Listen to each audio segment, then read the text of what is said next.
2024년 파리 올림픽에 참가하지 못하는 대한민국 남자축구 올림픽 대표팀. 그 대참사의 중심에는 황선홍 감독이 있습니다. FC 서울 시절부터 전술적 문제와 선수단 관리 문제로 많은 팬들에게 비판을 받았던 황선홍 감독은 약체 인도네시아의 승부차기로 패하며 대한민국 축구 역사에 남을 대참사를 남겼습니다. 하지만 황선홍 감독의 평판이 처음부터 나빴던 것은 아닙니다. 2011년 포항 스틸러스 감독에 부임해 2013년 없는 살림에도 K리그와 FA컵 더블 우승을 달성했습니다. 이 당시 황선홍의 포항은 FC 바르셀로나와 스페인 국가대표팀의 경기를 보는 것 같다고 하여 포항셀로나와 스틸타카라는 별명이 붙기까지 했죠. 이 당시까지만 하더라도 젊고 유망하며 세계 축구의 전술적 흐름을 조금이라도 따라가는 감독이 나왔다며 많은 축구팬들과 언론이 기대를 보였습니다. 하지만 한 외국인 선수가 황선홍에 대해 충격적인 인터뷰를 하면서 사람들 사이에선 황선홍에 대한 의문이 생기기 시작합니다. 황선홍은 이 이후로도 수많은 외국인 선수들과 갈등을 빚었고 이로 인해 많은 축구팬들은 황선홍의 외국인 선수 지도 능력에 의구심을 가지게 되었습니다. 오늘은 황선대왕군이라는 별명을 가진 황선홍 감독의 외국인 잔혹사에 대해 이야기해볼까 합니다. 황선홍 감독과 트러블을 일으킨 첫 번째 외국인 선수는 바로 가나 국가대표 공격수 데릭 아사모아입니다. 2011년 포항 스틸러스에 입단한 아사모아는 2013년 대구FC로 이적하며 황선홍에 대해 충격적인 인터뷰를 남깁니다. 황선홍이 자신과 3달 동안 단 한 번도 대화를 나누지 않았다는 겁니다. 하지만 당시까지만 하더라도 황선홍을 비판하는 사람은 거의 없었습니다. 당시 황선홍의 평판이 워낙 좋았던 반면 아사모아는 유리몸 기질로 잦은 부상을 보였고 수비 가담에 있어서도 미흡한 모습을 보였기 때문입니다. 사람들은 아사모아가 아닌 황선홍의 편이었죠. 하지만 이후에 한 외국인 선수와 사이가 금이 가며 황선홍의 평판이 크게 떨어집니다. 이 선수는 바로 그 유명한 K리그 레전드 대한 다미아노비치입니다. 16시즌 황선홍은 중국으로 이적한 최영수의 후임으로 FC 서울 감독에 부임합니다. 황선홍의 FC 서울은 우승 레이스에서 앞서가던 라이벌 전북현대가 심판 매수 징계로 승점 9점을 삭감당하고 마지막 경기에서 박주영 선수의 결승골로 전북을 꺾으며 드라마 같은 역전 우승을 이룹니다. 하지만 이때까지만 하더라도 서울 팬들은 전혀 예상하지 못했습니다. 황선홍의 지도 아래에서 FC 서울이 어떻게 망가질지를요. 황선홍은 18시즌 시작에 앞서 충격적인 리빌딩을 감행합니다.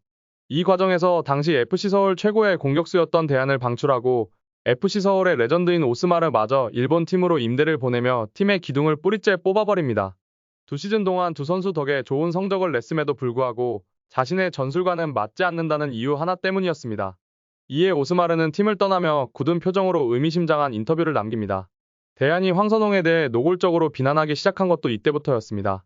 대안은 라이벌 수원 삼성으로 이적한 후 인터뷰에서 서울 감독 황선홍과 수원 감독 서정원의 차이를 묻는 한 팬의 질문에 아주 큰 차이, 더 설명하지 않겠다, 아주 크다 라고 대답합니다. 이건 시작에 불과했습니다. 대안은 황선홍이 옌벤 감독으로 선임되었을 때 굿 럭 옌벤 이라며 황선홍을 비꼬았으며 언더23 대표팀 황선홍호가 8강 한일전에서 패배하자 한국은 이 대회에서 8강 탈락한 적이 없었다. 그가 또 해냈다 라며 비난합니다. 이후 황선홍호가 2023년 언더23 아시안컵 예선에서 카타르한테 무기력하게 0대2로 패배한 뒤 황선홍을 또 비난하기 시작하는데요. 대안은 황선홍 감독이 축구적으로는 아이디어가 좋았으나 선수단 관리는 빵점이었다 라며 운을 뗀 뒤에 황 감독은 일본 J리그와 월드컵 등을 경험했으며 국제 경험이 풍부한 지도자다. 그래서 외국인 선수들과 의사소통에 문제가 있다는 점이 더 놀라웠다. 황 감독은 오자마자 팀의 주축이었던 외국인 선수들을 공격했다. 서울은 외국인 선수를 오랫동안 바꾸지 않았던 거의 유일한 구단이었다. 그런데 갑자기 왜 외국인들이 팀의 문제라고 지적받아야 했던 걸까? 라며 황선홍 감독을 맹비난합니다. 세 번째 선수는 FC 서울에서 잠깐 활약한 이란 국적의 베테랑 수비수 칼레드 샤피입니다. 칼레드는 서울 팬과의 인스타 DM에서 황선홍이 있는 한 FC 서울은 절대 발전하지 못한다며 황선홍 감독을 맹비난합니다. 칼레드 본인의 실력과는 별개로 본인이 FC 서울에서 오랜 기간 출전하지 못한 이유로 황선홍과의 갈등이 있었음을 암시했습니다. 사실 황선홍 감독의 외국인 잔혹사는 외국인 선수와의 관계 문제에서 끝나지 않습니다. 황선홍은 부산 시절부터 국내 선수의 활용과 육성엔 나름 괜찮은 모습을 보였지만 유독 외국인 선수 실력을 파악하는 능력이 턱없이 부족한 건지 감독으로 부임하는 팀마다 항상 외국인 선수 영입과 활용에 실패하곤 했습니다. 이러한 모습은 FC 서울에서 절정을 이뤘습니다. 후에 크로아티아 국가대표가 되어 월드컵에서 맹활약을 펼친 오르샤를 거르고 마우리뉴를 데려왔으며 18시즌 리빌딩을 하며 전술상의 문제로 대안과 오스마르를 내보내며 데려온 선수가 안델손과 에반드로였습니다. 황선홍 감독의 선택을 받은 마우리뉴와 에반드로는 일부 리그 선수라고는 볼 수 없을 정도의 기량을 경기장에서 보여줬고 팀의 레전드를 내보내고 저런 선수들을 데려왔다는 사실에 FC 서울 팬들의 분통을 터뜨렸죠. 올림픽 진출 실패라는 대참사를 겪은 황선홍은 불과 4개월 만에 K리그 대전 하나시티즌의 감독으로 부임했습니다. 대전은 지금 강등권에 위치해 있는데요. 이번엔 황선홍 감독이 대전의 외국인 선수들을 잘 지도할 수 있을지, 또 강등권 대전을 이끌고 본인의 명예회복에 성공할 수 있을지 축구 팬들의 이목이 집중되고 있습니다.